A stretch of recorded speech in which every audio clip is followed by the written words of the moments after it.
প্রিয় দর্শক, আসসালামু আলাইকুম। আশা করি আপনারা সবাই অনেক বেশি ভালো আছেন। আপনারা জানেন, ইরান এবং আমেরিকার মধ্যে যে যুদ্ধটি চলমান রয়েছে এটি প্রায় 40 দিন অতিক্রম করেছে। এখনো কিন্তু এই যুদ্ধের কোনো সুরা হয়নি। কবে নাগাদ এই যুদ্ধ শেষ হবে তারও কোনো নিশ্চয়তা নেই। বর্তমানে পাকিস্তানের তত্ত্বাবধানে একটি শান্তি চুক্তি অথবা যুদ্ধবিরতির মধ্য দিয়ে দুই দেশ আলোচনার টেবিলে বসেছে। কিন্তু এই চুক্তি কতদিন নাগাদ চলবে অথবা এই যুদ্ধবিরতি কতদিন থাকবে তার কিন্তু নিশ্চয়তা এখনো তৈরি হয়নি। বিগত কয়েকদিন আগে ইরানের যে বাংলাদেশে নিযুক্ত রাষ্ট্রদূত রয়েছেন তিনি একটি মিটিংয়ে বলেছেন বাংলাদেশের অবস্থান নিয়ে তারা সন্তুষ্ট নয়। বাংলাদেশের সাথে ইরানের একটি পারস্পরিক সুসম্পর্ক রয়েছিল গত শেখ হাসিনার আমলে, কিন্তু বর্তমানে সেটি নড়বড়ে। বর্তমানে অনেক রাজনৈতিক বিশ্লেষক মনে করেন আমেরিকার সহায়তায় বর্তমান সরকার গঠিত হয়েছে, সেজন্য ইরানের পক্ষে সরাসরি অবস্থান নিতে পারছে না। কিন্তু শেখ হাসিনা যদি তার আমলে যদি থাকতো, এই যুদ্ধ চলমান হতো, তাহলে শেখ হাসিনা সরাসরি ইরানের পক্ষ নিয়ে তার বিবৃতি প্রদান করত। কারণ শেখ হাসিনা আমলে সকল প্রকার বাণিজ্যিক কিন্তু চীন এবং ইরান রাশিয়ার সাথে সম্পর্ক গড়ে তুলেছিল এবং ব্যবসা বাণিজ্য করেছিল। তারই প্রেক্ষিতে শেখ হাসিনা যদি থাকতো তাহলে বর্তমানে যে তেলের সংকট, গ্যাসের সংকট, এগুলো সংকট হতো না।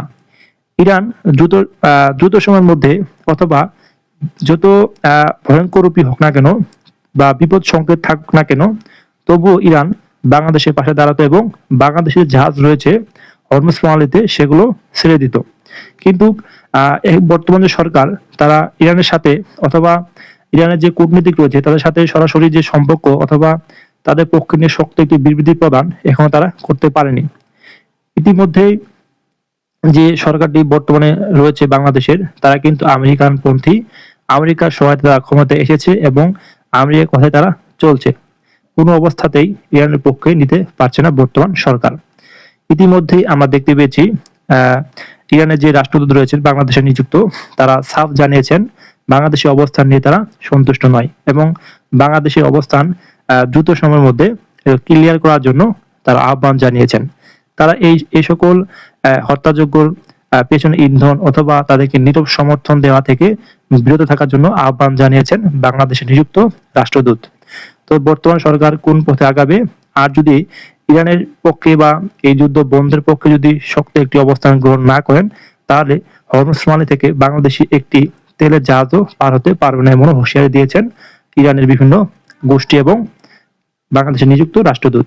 তো আমরা মনে করি পাকিস্তানে যে অবস্থানরত ইরান এবং আমেরিকার মধ্যে যে চুক্তি, যুদ্ধবিরতি চুক্তি, সেটি ইরান এবং আমেরিকা দুজনেই সম্মত হবেন এবং সহমত দিবেন যেন 2 সপ্তাহের মধ্যে যেন তারা যুদ্ধবিরতিতে চলে যায় এবং ধীরে ধীরে যেন এই যুদ্ধ থেকে তারা দুই দেশ যেন সরিয়ে আসে।